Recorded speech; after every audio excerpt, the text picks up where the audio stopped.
hubbul batil wa ahlihi, mencintai kebatilan dan para pengikut kebatilan tersebut. Wa bughdul haqqi wa ahlihi, dan sebaliknya membenci kebenaran dan para pengikut kebenaran tersebut. Wa hadhihi sifatul munafiqin, dan ini adalah sifatnya orang-orang munafik. Jemaah sekalian, mencintai kebatilan itu hukumnya tergantung jenis kebatilannya. Kalau itu adalah kekufuran dan kesyirikan, maka mencintainya juga sampai pada tingkat kekufuran dan kesyirikan. Karena kalau dia cinta berarti dia meridhoi dan menyetujui. Para ulama Islam mengatakan ar-ridho bil kufri kufrun, meridhoi kekafiran adalah kekafiran. Bahkan disepakati oleh ulama Islam, tidak ada perbedaan pendapat. Orang yang meridhoi, menyetujui agama-agama selain Islam, maka mereka keluar dari Islam. Adapun jika yang dicintai itu adalah perbuatan-perbuatan maksiat yang belum sampai tingkat kekufuran dan kesyirikan, maka itu adalah perbuatan dosa, tapi belum sampai tingkat kekufuran dan kesyirikan. Kecuali ada sebab-sebab lain, seperti menghalalkan yang haram. Contoh, zina. Perbuatan zina adalah dosa besar, tapi bukan kekufuran dan kesyirikan. Namun, menghalalkan zina adalah kekufuran. Jadi, bedakan antara dua hal ini. Orang yang berzina, dia telah melakukan dosa yang sangat besar, tapi kita nggak bisa mengatakan dia kafir. Biarpun dia tidak berzina, tapi dia mengatakan zina halal, maka dia kafir. Murtad, keluar dari Islam. Adapun mencintai para pelaku dosa. Kalau pelaku dosa itu adalah orang-orang musyrik atau orang kafir, maka mencintai mereka ada dua tingkatan. Tingkatan yang pertama sampai pada kekufuran. Apabila seseorang mencintai orang kafir karena membenarkan agama mereka, atau menyetujui dan mencintai ajaran-ajaran mereka, atau sebaliknya karena dia membenci Islam, maka dia menjadi kafir seperti mereka. Yang kedua, mencintai orang kafir karena dunia atau bahkan karena maksiat, maka minimalnya itu adalah dosa besar. Contoh, mencintai artis Korea yang kafir maksudnya. Begitu pula mencintai pemain bola yang kafir, bukan karena menyetujui agama mereka, hanya karena perannya di film atau kepintarannya main bola, maka ini adalah dosa besar. Dan Rasulullah SAW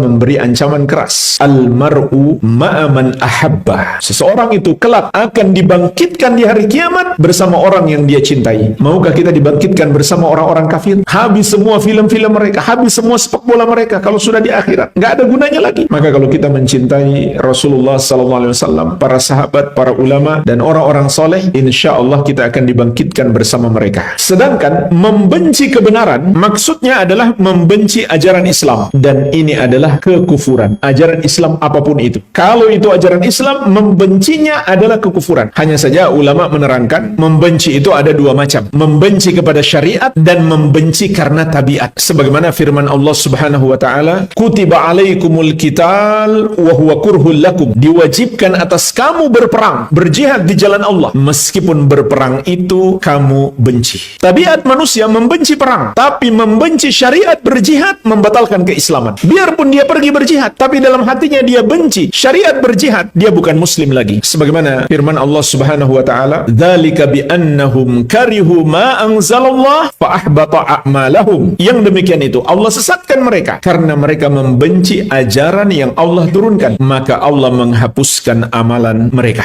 Adapun membenci para pengikut kebenaran, ini juga ada rincian. Kalau yang dia benci adalah para nabi dan rasul alaihi wassalatu wassalam, maka dia kafir, murtad, keluar dari Islam. Membenci satu orang nabi adalah kekafiran. Kenapa? Karena beriman kepada para nabi dan rasul termasuk rukun iman, dan iman itu adalah cinta dan pengagungan. Maka beriman kepada para nabi dan rasul berarti kita mencintai dan mengagungkan mereka, memuliakan mereka. Oleh karena itu, membenci atau merendahkan salah satu nabi dan rasul, sepakat ulama, termasuk pembatal keislaman. Biarpun bukan Nabi Muhammad SAW, apalagi beliau. Kemudian, jika yang dia benci adalah para sahabat Nabi Muhammad SAW, ini juga termasuk kekafiran. Dan ulama dahulu mengkafirkan Syiah karena sebab ini. Imam Malik rahimahullah berdalil dengan firman Allah Subhanahu wa taala tentang para sahabat dalam Al-Qur'an, liyaghidha bihimul kuffar. Allah jadikan para sahabat itu agar orang-orang kafir membenci mereka. Oleh karena itu, para ulama Islam mengkafirkan orang-orang Syiah, di antara sebabnya karena mereka membenci para sahabat Nabi Muhammad SAW. Jadi membenci para sahabat Nabi SAW adalah kekafiran. Terlebih lagi dia sudah membaca ayat-ayat dan hadis tentang cinta Allah dan Rasulnya kepada para sahabat. Berarti sengaja dia menentang Allah dan Rasulnya kalau dia membenci para sahabat. Kemudian yang ketiga, membenci orang-orang soleh yang datang setelah para para sahabat. Maka di sini ada perincian. Kalau yang dibenci adalah amalan mereka atau ajaran Islam yang mereka ajarkan, maka ini kembali kepada kebencian terhadap kebenaran, kebencian terhadap Islam. Ini pembatal keislaman. Tapi kalau yang dibenci hanyalah pribadi orang soleh tersebut, maka ini adalah dosa besar, namun belum sampai membatalkan keislaman. Dan Allah mengumumkan perang terhadap pelakunya. Man adali waliyan faqad adzantuhu bil harb. Barang siapa memusuhi waliku, aku umumkan perang terhadapnya. Ini jamaah sekalian rincian. Mencintai kebatilan dan pengikutnya, membenci kebenaran dan pengikutnya. Ada yang sampai tingkat kekufuran, ada yang dosa besar. Al-Amwah menemani ibadahmu juga hijrahmu.